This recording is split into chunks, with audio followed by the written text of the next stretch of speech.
আল্লাহর নবী জনাবে মুহাম্মদ রাসূলুল্লাহ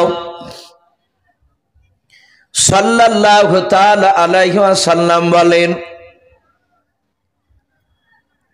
আল্লাহ রাসূল বলেন, আমার মার উম্মায় মন ফুফুমাও দুজনায় নানার বাড়ি নিয়ে যেতে যেতে যেতে যেতে যেতে যেতে যেতে বাবা ওই মাকামে আবওয়া যখন পার হচ্ছিলেন, নবী বলেন, আমাকে দেখলাম আমার মা একটা বাবলা গাছের ছায়ার তলে আমাকে দাঁড় করে দিলেন। ডাক দিয়ে বলেন, বাবা এখানে তুমি আরাম করো, আমরা একটু আসতেছি। নবী বলেন, আমরা গাছের গুড়িতে আমি দাঁড়িয়ে গেলাম। আমার মাকে দেখলাম সামনে গিয়ে একটা উঁচু কবরের কাছে যাওয়ার পর কবরের মাথার পাশে গিয়ে দাঁড়িয়ে দাঁড়িয়ে বাপজি কান্না করতেছে। নবী বলেন, আমি দেখলাম ওই কবরটার পায়ের দিকে আমার ফুপুমা দাঁড়িয়ে দাঁড়িয়ে কান্না করতেছিলেন, কাঁদছে।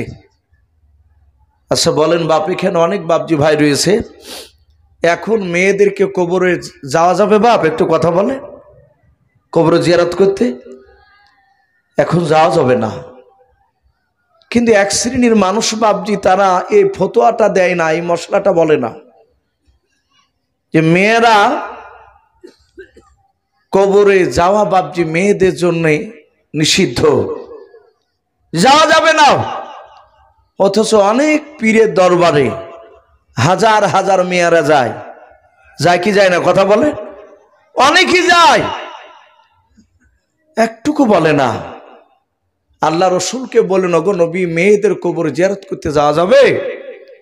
নবী বলেন, জিয়ারত তো দূরের কথা, যেদিন থেকে তুমি বলবা যে অমুকের কবর জিয়ারত করতে যাব, তোমার যাওয়ার আগেই ওই যেদিন থেকে যাব বলবা সেদিন থেকে আল্লাহর লানত তোমার উপর বর্ষিত হবে, বদদুয়া। আল্লাহ মেয়েদেরকে বাপজি কবরস্থানে যেতে নেই, কবর জিয়ারত করতে যেতে নাই, বেটা ছেলে যাবেন যান। যেসব কবরে বাপজি শরিয়াত বিরোধী কাজ হয় সেসব কবরে না যাওয়াই দরকার। অনেক কবরে বাপজি এখন সিজদা চলছে, কবরের মাটি নিয়ে বাপজি গায়ে মাখছে, কবরের কাছে গিয়ে বাপজি চুমা দিচ্ছে, কবর জিয়ারত করে আবার পেছন ঘুরে হাঁটছে না। যে কবরকে পেছন করে তা হাঁটা ঠিক নয়, তাই বলে বাপজি পেছনে এভাবে ঘুরতে ঘুরতে চলে যাচ্ছে। এখন এক শ্রেণীর মানুষ এগুলোকে বাপজি বলতে গেলে আবার খারাপ মনে করছে। না, কবর কোন অলির কবর বাপজি জিয়ারত করা হারাম নয়।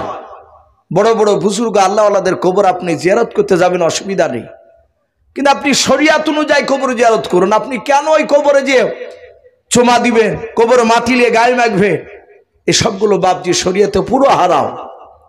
আপনি গিয়ে তার কাছে গিয়ে জিয়ারত করে বলুন, আল্লাহ এই অলিটা বড় বুজুর্গ ছিল, তুমি এই অলির মতো আমাকে বুজুর্গ বানিয়ে দিও। হে আল্লাহ, আমি যেন কোরআন সুন্নাত মোতাবিক যেন চলতে পারি সেই তৌফিক দিও। আপনি গিয়ে সেখানে বলতে পারেন এই ব্যক্তি এত বুজুর্গ ছিল, আল্লাহওয়ালা ছিল। তাই বলে কবরের কাছে গিয়ে বাপজি পীরের কাছে আবার কিছু চাই না যাবে না, এগুলো বাপজি খুব সাবধান। এক শ্রেণীর আলেমরা জানছে এটা অন্যায়, তবু বাপজি বলে না, বললে হয়তো সেসব জায়গা তার ডাকবে না তাকে। বাপজি আমার সোনা লালেরা, কিন্তু সেই সময় তখন কবরে যাওয়া মেয়েদের বাপজি নিষিদ্ধ তখন হয়নি, কারণ নবীর উপর তখন তো কোরআন নাজিল হয়নি। চলে গেছে আব্দুল্লাহ হযরতে বিশ্বনবী জনাবে মুহাম্মদ রাসূলুল্লাহ সাল্লাল্লাহু তাআলা আলাইহি ওয়াসাল্লাম বলেন, তারা দুজনাই কবরটার কাছে খুব কাঁদলো। অনেকক্ষণ ধরে কাঁদার পর আবার চলে আসলো, এসে তারা আমার হাত দুখানা ধরে আবার টেনে নিয়ে চলে গেল। নিয়ে যাওয়ার পরে ওইখানে নানার বাড়িতে যাহাতে পৌঁছালাম, আর গোটা তায়েফ নগরের বাসিন্দারা তারা শুনতে পেয়েছে আমিনা তার সন্তানকে নিয়ে এসেছে। এত সুন্দর লোকেরা বাপজি রাসূলুল্লাহকে দেখার জন্য ভিড় জমালো। গ্রামের লোকেরা বলল, এইভাবে সবাই জান ভরে দেখা যাবে না, একদিন করে আমরা দাওয়াত দিব মেহমান স্বরূপ, তার মেহমানদারি করব, তার যার বাড়িতে থাকবে তারাই জান ভরে দেখবে। আল্লাহ রসুলকে বাপজি দাওয়াত দিতে লাগলো তার মাকে নবীকে দেখার জন্য। এই দেখতে দেখতে দেখতে দিনের পর দিন এইভাবে করতে করতে 7 দিন পার হয়ে 30 দিন বাপজি পার হতে চললো। বলুন সুবহানাল্লাহ। কদিন বললাম? 30 দিন হতে চলেছে, পার হয়নি তখন। হঠাৎ করে উম্মে আইমনের মনে পড়ে গিয়েছে, ওই তো 7 দিনের বেশি থাকতে মানা করেছিল। আমিনাকে বলে, আমিনা তোমার শ্বশুর মশাই তো 7 দিন বলেছিল, গনে রেখেছো? আজ 30 দিন হতে চললো। বলে, না তো বোন, ও তো ভুলেই গিয়েছিলাম। তাহলে আমার শ্বশুর মশাই খুব কান্না করছে তার নাতির জন্য, আর থাকা যাবে না, এক্ষুনি চলো। আল্লাহ রসুল বললেন, ওগো মা, ওগো ফুপু মা, আমার আব্বা কই?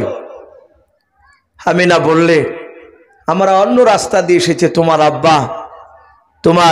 আব্বার নিজের বাড়িতে চলে গিয়েছে। আমাদের আসল বাড়ি, নিজের বাড়ি কোনটা বাপ একটু জোরে বলে? কবর। এটা বুঝাতে চেয়েছিলেন আমিনাও। বলে, মা তাহলে চলে এক্ষুনি গিয়ে দেখবো আমার আব্বাকে। আমার নবী বলেন, আবার হাত ওখানা ধরে টেনে টেনে টেনে টেনে নিয়ে যাচ্ছিলেন। ওই যাবার সময় যে কবরটা বাপজি দেখে আমার মার ফুপুমা কেঁদেছিল, আমাকে যেই গাছের গুড়িতে দাঁড় করে দিয়েছিল, আমি আসার সময় দেখলাম ওই গাছের গুড়িতে আবার আমাকে দাঁড় করে দিল। আর ওই কবরটার কাছে গিয়ে আমার ফুপুমা আমার মা দুজনায় কবরটার কাছে গিয়ে ওজন নয়নে বাপ যে ফুপরে ফুপরে কাঁদছিল। অনেকক্ষণ ধরে কান্নাকাটি করার পর আবার আমার হাত দুখানা ধরে নিয়ে আমাকে টেনে নিয়ে চলে যেতে লাগলো আমার নবী জনাবে মোহাম্মদ রাসূলুল্লাহ সাল্লাল্লাহু তাআলা আলাইহি ওয়াসাল্লাম। নবী বলেন, অনেকটা দূরে চলে আসার পর আমার নবীজি একবার বললেন, ওগো মা আমিনা, তাড়াতাড়ি বলো ওই কবরটা দেখে যে কান্না করেছিল, কবরটা কার? আল্লাহ রসুলের মা আমিনা কোনো উত্তর দেয় নাই। হযরত নবী আমিনার হাতখানা ধরে ছেড়ে দিয়ে বাবা উম্মে আইমনের হাত ওখানা ধরে আর বলে, গো মা তাড়াতাড়ি বলো ওই কবরটা কার? কবর দেখে কেন কান্না করেছিল বলো। ফুপুমা বাপজি কোনো কথা বলে না, শুধু কাঁদা আর হেঁটে যায়। আমিনা কোনো কথা বলে না, শুধু কাঁদা আর হেঁটে যায়। একবার আমিনার কাছে যায় আর একবার বাপজি উম্মে আইমনের কাছে দৌড়ে যায়। দুজনায় কাঁদে, কেউ কিন্তু বাপজি কবরটার নাম বলে না। আল্লাহর নবী জনাবে মোহাম্মদ রাসূলুল্লাহ সাল্লাল্লাহু তাআলা আলাইহি ওয়াসাল্লাম নবী দরুদ নবী আমার অনেকটা দূর আসার পর আমিনার পা দুখানা জুড়ে জুড়ে কেঁদে কেঁদে বলেছিলেন, গো মা আর বলতে হবে না, বুঝতে পেরেছে। আমার মনে হয় ওই কবরটা আমার আব্বা জানের কবর। জোরে বলুন সুবহানাল্লাহ। হযরত আমিনা ডাক দিয়ে বলেছিল, বেটা তোর আব্বা জানের কবর তা বেটা কেমন করে জানলি বল? আল্লাহর নবীজি কাদার বলেন, গো মা অনেকক্ষণ ধরে বললাম কার কবর বলো না, শুধু তোমরা কাঁদতেছো। আবার যার সময় দেখলাম কবর দেখে তোমরা কাঁদছিলাও, আবার আসার পথ দেখলাম ওই কবরটার কাছে গিয়ে তোমরা কাঁদছিলাও। ও গো মা আজ 6 বছর হতে চললাম আমি আমার আব্বা জানকে একটিবারও দেখতে পেলাম না। নানার বাড়ি 1 মাস থাকলে আব্বাকে দেখাতে পারিলে না। ওগো মা বলো এই কবরটা আমার কিনা আমার আব্বার কিনা? বলে, হ্যাঁ বারে বাবা ওটা তোমার আব্বা জানের কবর। আল্লাহর নবী জনাবে মোহাম্মদ রাসূলুল্লাহ সাল্লাল্লাহু তাআলা আলাইহি ওয়াসাল্লাম 6 বছরের শিশু বাচ্চা নবী আমার ডাক দিয়ে বলেছিলেন, ওগো মা তুমি কেন আমাকে ভুললে নাও? আমিও তোমাদের সাথে গিয়ে আব্বার কবরটা আমি জিয়ারত জিয়ারত করে দাও। ওগো মা, আমি এখনই আব্বার কাছে যাব। আমার আব্বা আমাকে কেন আড়াল করে কবরে শুয়ে আছে? আল্লাহর দরুদ নবীজির মা ডাক দিয়ে বললাম, ওরে বাবা শুনে নাও, তোমার দাদা তোমার জন্য কান্না করতেছে। ওরে আমার বাবা শোনো, আর দেরি করা যাবে না, চলো তাড়াতাড়ি চলো, নদীর নিয়ে আসবো। নবী বলেন, মা আমি আব্বার কবর না জিয়ারত করে বাড়ি যাব না। উম্মে আইমন ডাক দিয়ে বলল, রে বোন আমি নাও, তোমার ছেলে এত কান্না করতেছে, দেরি তো হয়েছে, আর দেরি হোক কোনো চিন্তা নাই, চলো তোমরা ফিরে গিয়ে আমি তোমার ছেলেকে নিয়ে গিয়াও, তুমিও সাথে চলো। আমরা দুই বোন নিয়ে গিয়ে তোমার ছেলের আমরা কি করব, তোমার স্বামীর কবর জিয়ারতটা করে নিয়ে আসবো। এমনই তো দেরি হয়ে গিয়েছে, চলো যা বলবে বলবে। আল্লাহ রসুলকে নিয়ে বাপ যে যেতে শুরু করে দিলাম। দরদি নবীকে অনেকটা দূর চলে নিয়ে যাওয়ার পর হযরত হালিমা তো সাদিয়া নয়, হযরত আমিনা ডাক দিয়ে বলুন, ওরে বেটা ওই দেখো তোমার আব্বার কবরখানা দেখতে পাওয়া যাচ্ছে। বলে হ্যাঁ। বলে বেটা রে, এখান থেকে আমি আর যেতে পারবো না।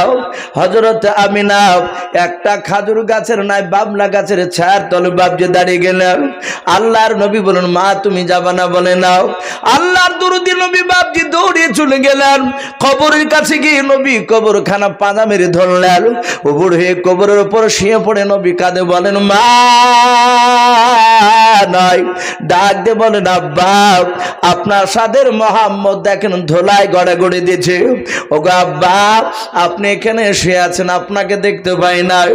বাচ্চা ছিলেন বাপজি, কান্না করতেছিলেন। আল্লাহ রসুলের বাপজি জন্ম দক্ষিণ মা আমিনা অনেকক্ষণ ধরে দাঁড়িয়ে থেকে আর দাঁড়াতে পারলেন না। উনি বাপজি মাটিতে এসে পড়লেন। উম্মে আইমন ডাক দিয়ে বলেছিল, বোন আমিনা দেখো তোমার ছোট ছেলে কেমন করে কবর দেখে কান্না করতেছে।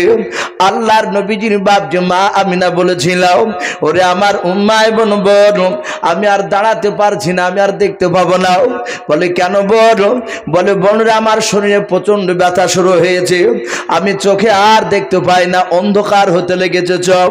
কেতাবে লিখেছে বাবা আল্লাহর নবীজির বাপজি আব্বা যেইভাবে বাপজি ইন্তেকাল করেছিল সেম টু সেম আল্লাহর নবীজির বাপজি জন্ম দক্ষিণে মা একেবারে ওইভাবেই বাপজি দুনিয়ার বুক থেকে বিদায় নিয়ে চলে গেলেন। পড়ুন, ইন্না লিল্লাহি ওয়া ইন্না ইলাইহি রাজিউন। আমিনা ইন্তেকাল করলেন। দরদি নবী আমার কবর জিয়ারত করে এসে দেখছেন তার জিন্দা মার বেঁচে নাই। এর চেয়ে পৃথিবীতে বাপ যে আঘাত আর হতে পারে? আল্লাহ রসুল পেছনে তাকে দেখছেন বাপের খবর আর সামনে মায়ের লাশ। ও মা এমন সান্ত্বনা দিচ্ছেন, বেটা কাঁদিস না, তোর মা হঠাৎ করে মারা গেল। তোর মা বলছিল বুকে ব্যথা, চোখে দেখতে পাচ্ছি না, অন্ধকার হয়ে গিয়েছে। এ বলতে বলতে চলে গেল। বেটা কাঁদিস না, আমি তোমাকে তোমার মার মতোই আমি ভালোবাসবো। আল্লাহ রসুলকে নিয়ে বাপজি সোয়াগ করছে, সান্ত্বনামূলক কথা বলছে। রহমতের নবী দরদি নবী কান্না করছেন। ছোট্ট বাচ্চা ছেলে ওই মাকামে আবওয়া, যেখানে নবীর কবরটা বাপজি তার বাপের কবর ছিল, ওই জায়গাটার নাম মাকামে আবওয়া। ওখানে তার মা শুয়ে আছে মৃত। হযরতে বিশ্ব রসুল পাড়ার গ্রামের মোড়লদের কাছে গেলে ছোট বাচ্চা ছেলে গিয়ে হাত জোড় করে বললে, আমার মার একটু কবরের ব্যবস্থা করে দে। মানুষরা ছুটে এসে নবীর আব্বার কবর থেকে একটু দূরে আল্লাহ রসুলের তার জন্ম দুঃখিনী মারও বাপজি তার সেখানে দাফনের ব্যবস্থা করলে। দাফন করে বাপজি রসুলকে নিয়ে বাপজি চলে আসছে। আমার দরুদ নবী জনাবে মোহাম্মদ রাসূলুল্লাহ সাল্লাল্লাহু তাআলা আলাইহি ওয়াসাল্লামের চোখ দুটো বাপজি লাল হয়ে গিয়েছে। নবী এত ব্যথা পেয়েছে। অনেক লম্বা ঘটনা আমি বলেছি, মোটামুটি বলছি। আমার বিশ্ব নবী বাপজি রসুলকে তার দাদার কাছে নিয়ে এসে দিয়ে গেলে সমস্ত মৃত্যুর ঘটনা আমিনার সব শোনালে। মানুষ মরে গেলে তার কিছু করার থাকে না, জিন্দা মানুষদের ডাক দিয়ে বলল, ভাই আর কাঁদিস না, আমি তো আছি তোর দাদু। রসুলের দুই চোখ দুটো লাল হয়ে গিয়েছে। নবীজি ব্যথা পেয়েছে, কষ্ট পেয়েছে। আমার রসুলের দাদা চিন্তা করলেন আমার নাতি কষ্ট পাচ্ছে, আমি একটু পানি পড়া দিয়ে আসি। রসুলের বাপজি চোখে পানি পড়া ছিটা মারার জন্য ওষুধ হিসাবে পানি তারা ব্যবহার করত। বলে যা ইহুদির আলেমের কাছে যায়। সম্মানিত ভাইরা আমার বাবাজি বোনেরা, যে আলেমটার কাছে গিয়েছিল কেতাবে লিখেছে সে আলেমটার নাম ছিল বুহাইরা। কি নাম বললাম বাপ, একটু জোরে বলে? বুহাইরা বলে একটা ইহুদির আলেম। সে তাওরাত কেতাব খুলে পড়ছিল আখিরি জামানার বিশ্ব নবীর জীবনে। বলুন সুবহানাল্লাহ। আমার নবী আসবে দুনিয়ায়, সেই নবীর বাপজি জীবনী পড়ছিল আর তার বাড়ির দরজায় গিয়ে ডাকছেন আব্দুল মুতালিব, ওগো বুহাইরা রহিম ভাই, বুহাইরা ভাই। ও শুনতে পাই না। রসুল বলছেন দাদা আমরা গরিব বলে হয়তো পানি পড়া দিবে না, বাড়ি চলো। আব্দুল মুতালিব এক গ্লাস পানি নিয়ে দাঁড়িয়ে আছে দরজায়। আবার ডাক দিয়েছে, এই বুহাইরা। বুহাইরা কিতাবটা বন্ধ করে দরজার দিকে তাকাচ্ছে। একটা বাচ্চা ছেলে দাঁড়িয়ে নবী কাছে ছুটে আসলো, উঠোনে দাঁড়িয়ে দরজার কাছে। আব্দুল মুতালিব বলছেন ভাই আমি অনেকক্ষণ ধরে দাঁড়িয়ে আছি তোমার দরজায়, তোমাকে ডাকছিলাম আর তুমি আমার কথা শুনতে পাচ্ছিলে না। এ দেখো আমার এই দাদু ভাই, এর চোখের ব্যথা হয়েছে কেঁদে কেঁদে। বাপ মরে গিয়েছে বহুদিন আগে, তার মা গতকালকে মারা গিয়েছে, কবর জিয়ারত করে আসছিল, তাই খুব কেঁদেছে, চোখ দুটো লাল হয়েছে, পানি পড়া দাও। বুহাইরা রহিম কেতাব খানা খুলে নবীজির চেহারার দিকে থেকে তাকে থেকে মিলালো। বুহাইরা রহিম ডাক দিয়ে বলেছিল ভাই এই ছেলেটার নাম কি? মোহাম্মদ। বলুন সাল্লাল্লাহু তাআলা আলাইহি ওয়াসাল্লাম। নবীজির দাদা বলেন হ্যাঁ এর নাম মোহাম্মদ সাল্লাল্লাহু। ওই বুহাইরা রহিম ডাক দিয়ে বলেছিল ভাই এই ছেলের আব্বা মা পৃথিবীর বুকে বেঁচে থাকবে না। বলে বেঁচে নাই। ওই কথাই তো তোমার কাছে বলছিলাম, কিন্তু বুহাইরা কান দিয়ে শুনেছিল না, শুধু নবীর চেহারার সাথে কেতাবের সাথে মিলা ছিল।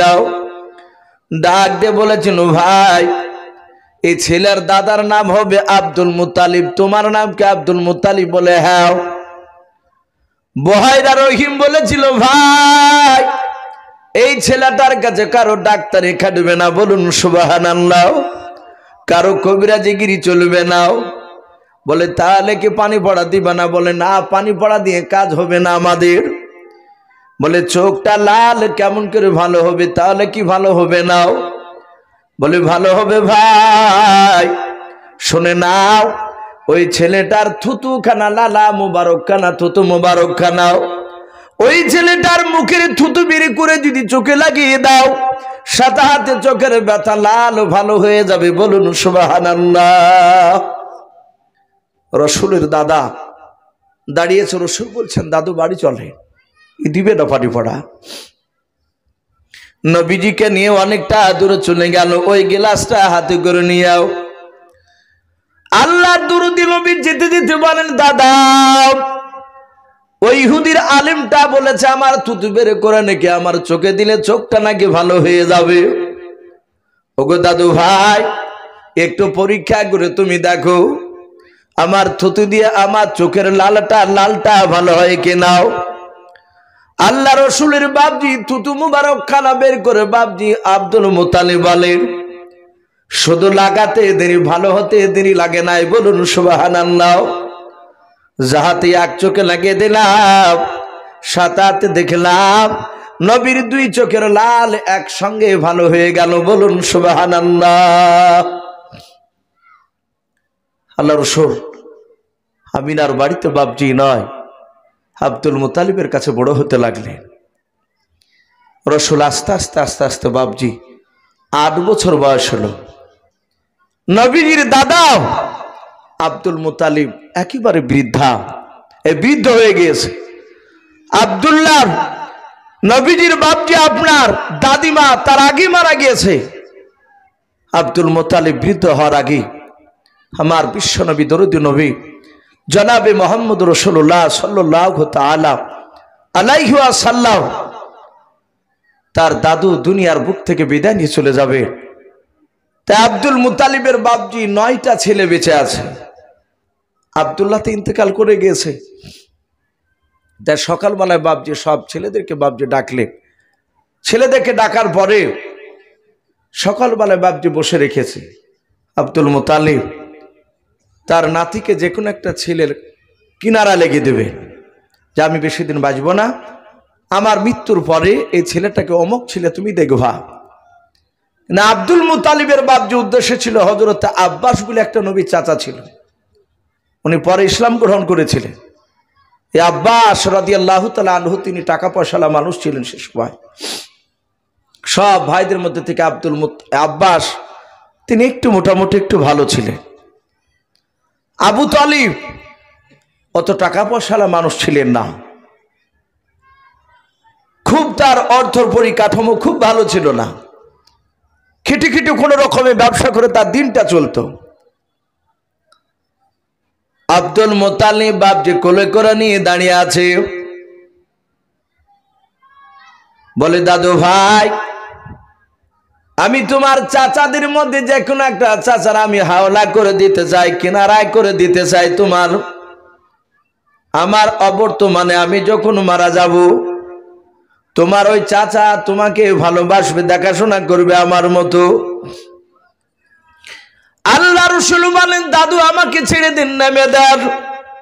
জাহাত বাপজি কল থেকে নামে দিয়েছে। নবী আমার আব্বাসের কাছে দৌড়ে গেলেন। নাও দৌড়ে নবী আমার দৌড়ে গিয়ে বাপজি আবু তালিবের কোলে চাপে গেলেন।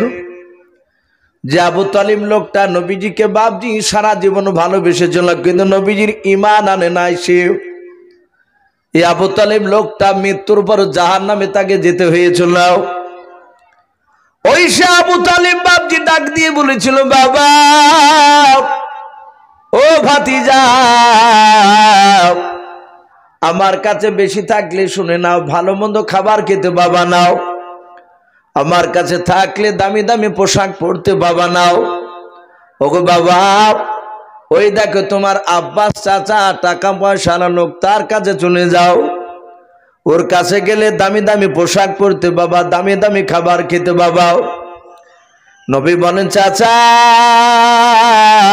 আবু তালিব আপনি যা খাবেন তাই খেয়ে আমি খুশি থাকবো, বলুন সুবহানাল্লাহ। চাচা গো সারা দিন যদি আপনি 3 বেলা খাবার না দিতে পারেন, 1 বেলা দিলে আমি খুশি আছি। ও বাপজি ভাইরাও, আল্লাহর নবীজি 3টা বেশি দোয়া করতেন ছোট থেকে। নবী আমার দোয়া করতেন, আল্লাহ যতদিন তুমি বেঁচে রাখবাও ততদিন তুমি আমাকে গরিবে হালাতে বেঁচে রাখবাও। আল্লাহর নবী 2 নাম্বার বেশি বেশি দোয়া করতেন, আল্লাহ তুমি যেদিন আমাকে মত দেবাও সেদিন আমাকে গরিবে হালাতে তুমি মত দিয়াও। 3 নাম্বার নবীজি দোয়া করতেন, আল্লাহ যেদিন তুমি কবর থেকে তুমি উত্থাপিত করবাও, কবর থেকে যেদিন কিয়ামতের ময়দানে তুমি আমাকে তুলবাও, ওগো মাওলা তুমি আমাকে বড় লোকের কাতারে তুমি দাঁড় করায়ও নাও, তুমি কবর থেকে তুলে নিয়ে গিয়ে আমাকে গরিবের কাতারে দাঁড় করায়ও। জোরে বলুন সুবহানাল্লাহ। আল্লাহ রাসূল এই দোয়াটা বেশি বেশি করতে। আব্দুল মুত্তালিব দুনিয়ার বুক থেকে বাপজি বিদায় দিয়ে চলে গেলে, পড়ুন ইন্না লিল্লাহি ওয়া ইন্না ইলাইহি রাজিউন। আব্দুল মুত্তালিব ইন্তেকাল করলেন। এইদিকে হযরতে আব্দুল্লাহ ছেলে মুহাম্মদ সাল্লাল্লাহু আলাইহি ওয়াসাল্লাম আবু তালিবের কাছে থাকতে লাগলে। বাপজি আবু তালিবের কাছে থাকতে থাকতে থাকতে বেশ বিশ্বনবী 13 বছর বয়স হলো। 13 বছর। ওই সময় নবী আমার তার চাচাকে বলেন, চাচা আমি আর বসে বসে বাড়িতে খাবো না। বলে কেন? বলে চাচা আপনি ব্যবসায় যাবেন কালকে? বলে হ্যাঁ। বলে কোথায়? বলে সামদেশে। বলে আমাকে নিয়ে চলো, আমিও ব্যবসায় যাব। বলে বাবা তুই ছোট ছেলে। বলে আমি ছোট ছেলে হইলো আপনার সাথে গেলে আপনার লাভ আছে, আমি আপনার ব্যবসা একটু সহযোগিতা করতে পারবো তো। আল্লাহ রাসূল সাল্লাল্লাহু তাআলা আলাইহি ওয়াসাল্লাম দরদি নবীকে বাপজি নিয়ে চলে গেলেন। কেতাবে লিখেছে নবীজিকে নিয়ে বাপজি যখন শাম দেশে ঢোকার আগে মরুভূমির ময়দান পার হচ্ছিলেন, অনেকটা রাস্তা গিয়েছে, তখন সফর ছিল বাপজি উঠে চেপে, হেঁটে সফর করত। তারা হাঁটতে হাঁটতে গায়ে গিয়েছে, একটা গাছের গুড়িতে বাপজি আরাম করছে। আব্দুল মুতালিব নয় আবু তালিব বলে প্রায় 150-র ওপরে আমরা মানুষ ছিলাম, ব্যবসার লোক, অনেকগুলো মানুষ, সবাই ব্যবসা করতে যাচ্ছিলাম সামদেশে। ওই একটা মরুভূমির ময়দান পার হয়ে একটা গ্রামে ঢুকবো, তার কিছুটা আগে একটা গাছের গুড়িতে সব লোকেরা দৌড়ে গিয়ে বাপজি বসে পড়ল, ছায়াটাকে ধরে, ছায়াটাকে ঘেরাও করে নিয়ে। আল্লাহ রাসূল সাল্লাল্লাহু আলাইহি ওয়াসাল্লাম তিনি তাড়াহুড়া করে দৌড়ে গেলেন না, উনি ভদ্রভাবে আস্তে আস্তে বাপজি গিয়ে ছায়া পেলেন না। দেখলেন সব লোক ওই গাছটার ছায়া যতটুকু ছিল সবাই দখল করে বসে গিয়েছে। নবী একটু দূরে ফাঁকা জায়গায় রৌদ্রে বসে আছে। আর ওই মাঠে ছিল বাপজি একটা ইহুদের আলেমের বাড়ি, তারা স্বামী স্ত্রীতে দুজনায় ছাদের উপর বসেছিল। ওই মানুষগুলোকে বাপজি আবু তালিবের কাফেলাকে দেখছিল, লোকগুলো দৌড়ে এসে গাছের ছায়াকে গোল করে ঘেরাও করে নিয়ে বসল, আর ওই বাচ্চা ছেলেটা একটু দূরে বসলো। সেরাতে হানবে কেতাবটিতে লিখেছে ওই গাছটা রসুলের দিকে বাপজি ডালটা নিয়ে গিয়ে নুয়ে নবীকে ছায়া করে বসে পড়লো। বলুন আলহামদুলিল্লাহ। ইহুদের আলেমটা থাকতে পারলো না দৃশ্যখানা দেখে, নেমে এসে বলল এই বাচ্চাটা কার গো? আবু তালিব বলেন এই বাচ্চা আমার। ইহুদের আলেমটা নবীর পা থেকে মাথা পর্যন্ত দেখে চারিদিকে ঘুরে বললে এই ছেলেটার অভিভাবক গার্জেনকে, আব্বাকে? আবু তালিব বলেন আমি তো। বলে আপনি মিথ্যা কথা বলছেন, এই ছেলেটার আব্বা পৃথিবীর বুকে জিন্দা থাকতে পারে না। জোরে বলুন সুবহানাল্লাহ। আবু তালিব বললেন তুমি কে? বলে আমি এক ইহুদি, আমি আলেম, আমি এই ছেলেটার জীবনী কেতাবে পড়েছি। এনার নাম মুহাম্মদ সাল্লাল্লাহু আলাইহি ওয়াসাল্লাম না? বলে হ্যাঁ। বলে এই ছেলের আব্বা আব্দুল্লাহ ইন্তেকাল করেছে, মাও ইন্তেকাল করেছে, আমিনা। বলে হ্যাঁ, এই ছেলেটার মার নাম আমিনা, বাপের নাম আব্দুল্লাহ, ওরা সব ইন্তেকাল করে গিয়েছে। আমি তার এখন বর্তমান অভিভাবক হয়েছে, আমি তার চাচা, বড় চাচা। ইহুদের আলেমটা হাত ধরে বলল ভাই এই ছেলেটাকে নিয়ে আর সামদেশে যায়েন না। বলে কেন? বলে সামদেশে এক শ্রেণীর ইহুদের আলেম, ইহুদিরা খোঁজাখুঁজি করেছে, তারা জানতে পেরেছে মুহাম্মদ সাল্লাল্লাহু আলাইহি ওয়াসাল্লাম জন্ম নিয়েছে। তোমার এই ভাতিজাকে দেখলে তারা হত্যা করবে, তারা মেরে দিবে, তুমি একে নিয়ে বাড়ি চলে যাও। হযরতে আব্দুল্লাহ ছেলে মুহাম্মদ সাল্লাল্লাহু আলাইহি ওয়াসাল্লামকে নিয়ে আবু তালিব বাপজি বাড়ি ফিরছিলেন। বাপজি বাড়ি আসার পথে একটা মেলা চলছিল, মেলা যেখানে এমন কোনো গুনার কাজ হতো না তা না, সব গুনার কাজ হতো। একটা কাজ যে গুনার বাদ থাকবে তা না, সব কাজগুলো সেখানে হতো। সে গুনার মেলাটা বাপজি সেখানে কয়েকদিন থেকে আর 10টা যুবক ছেলেদেরকে হাত করে নবী মুহাম্মদ সাল্লাল্লাহু আলাইহি ওয়াসাল্লাম একটা কমিটি তৈরি করেছিলেন। ওই কমিটিটার নাম ছিল হিলফুল ফুজুল। বলুন আলহামদুলিল্লাহ। ওই সংগঠনটার নাম। ওই মেলাটা বন্ধ করে দিয়েছিলেন এই যুবক। এখানে অনেক যুবক ভাইয়েরা আছে, যুবকরা যদি মনে করে যে দেশে নিত্য নতুন কিছু আইন চালু করব, সমাজে অনেক কুসংস্কার সে যুবকরা ইচ্ছা করলে অনেক পরিবর্তন করে দিতে পারবে। যদি যুবকরা যদি বাপজি একতা হয়ে যায়, বাপজি আমার সোনা লালার চেষ্টা থাকতে হবে। আল্লাহ রাসূল চেষ্টা করে বন্ধ করে দিয়েছিলেন। নবী চলে আসার পর আবার থাকতে লাগলেন বাড়িতে। উনি দেখলেন ব্যবসা করতে যাওয়া যাবে না। বাপজি রাসূল দেখলেন আস্তে আস্তে নবীজির বয়স 25 বছর হতে চলল, কয়েক মাস বাকি আছে। দরদে নবী শুনতে পেলেন যে মক্কা নগরীরই আরবের মধ্যে একটা ধনাঢ্য ব্যক্তি নারী তার নাম কেতাবে লিখেছে হযরতে খাদিজাতুল কুবরা রাদিয়াল্লাহু তাআলা আনহা। আমি এই জালসার সভাপতি সাহেবকে বলবো, ভাই আপনি যেখানে থাকুন স্টেজে আসুন, রাত্রি অনেক হয়ে যাচ্ছে, মানুষ একটা দুটো করে মানুষ উঠতে লেগেছে, যেহেতু একটা ঠান্ডার সীমা অতিক্রম করতে চলেছে, মানুষ নিচে বসে আছে, খুব কষ্ট হচ্ছে, তাই বলবো ভাই আপনি আসুন, আর কিছুক্ষণের মধ্যে ইনশাআল্লাহ দোয়া হবে। তা আমি বলছিলাম আল্লাহ রাসূল সাল্লাল্লাহু তাআলা আলাইহি ওয়াসাল্লাম শুনতে পেলেন খাদিজার বাড়িতে অনেকগুলো গোলাম কাজ করে, তার ব্যবসা দেখাশোনা করে। খাদিজা বিনতে খুয়াইলিদ, খুয়াইলিদের বিটি খাদিজা। কিন্তু কেতাব লিখেছে খাদিজার 2 জায়গা বিয়ে হয়েছিল, তার 2 জায়গা বিয়ে, দুটো স্বামী বাবজি মারা গিয়েছিল, 3-4টে ছেলেও ছিল তার, ওই অন্য ঘরে যে সংসার করেছিলেন 2 স্বামীর সঙ্গে। খাদিজা তারপরে বাবজি দীর্ঘ বহুদিন বিয়ে করেননি, তার বাপ মরে যাওয়ার পর যত টাকা পয়সা ব্যবসার দায়িত্ব ভার এই খাদিজা নিয়েছিলেন। খাদিজা ব্যবসাকে দেখাশোনা করছিলেন, কেতাবে লিখেছে 1200 যুবক বাবজি তার ব্যবসা দেখাশোনা করতে। বলুন আলহামদুলিল্লাহ, 1200টা লোকে। নবীজি বলেন চাচা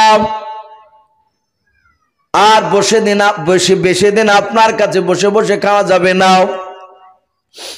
ওগো চাচাজি আমি বড় হয়েছি, শুনলাম খাদিজার বাড়িতে অনেকগুলো নাকি দাইমা নয় গোলাম রয়েছে, আপনি ওর বাড়িতে নিয়ে গিয়ে আপনি আমাকে রেখে নিয়ে আসুন, আমি তার ব্যবসা দেখাশোনা করব।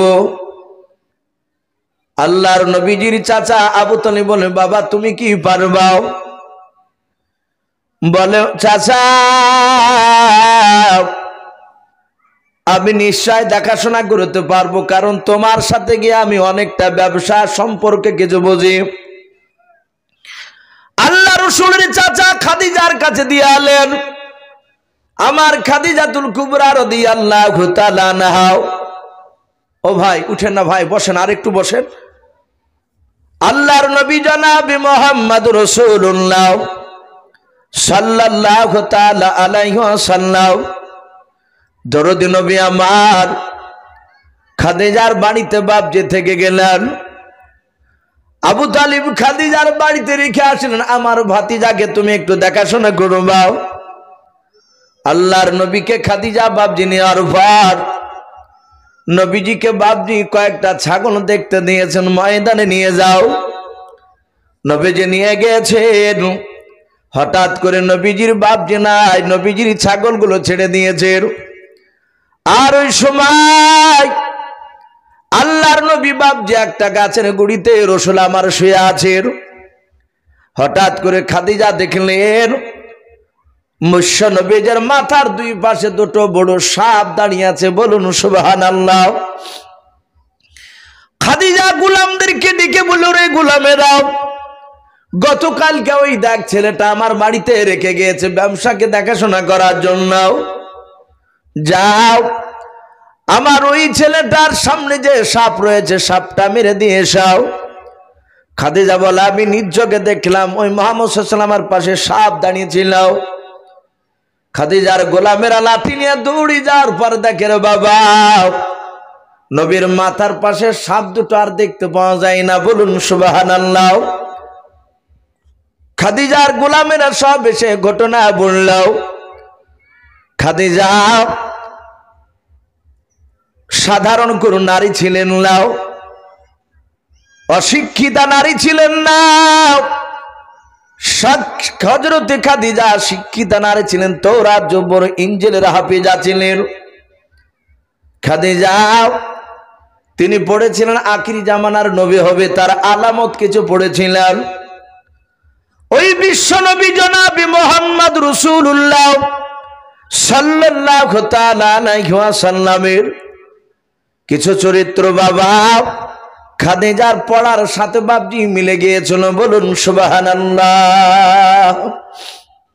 সম্মানিত ভাই আমার বাবা জীবনেরা, এই রাসূল খাদিজার বাড়িতে থাকার পরে এই খাদিজা নবীকে চিনতে পারলেন, ইনি বলা হয় নবী হতে পারে। আর প্রকৃতি যদি রসুল হয়ে যায়, তাহলে একে আমার বাড়িতে কাজ করে নেওয়া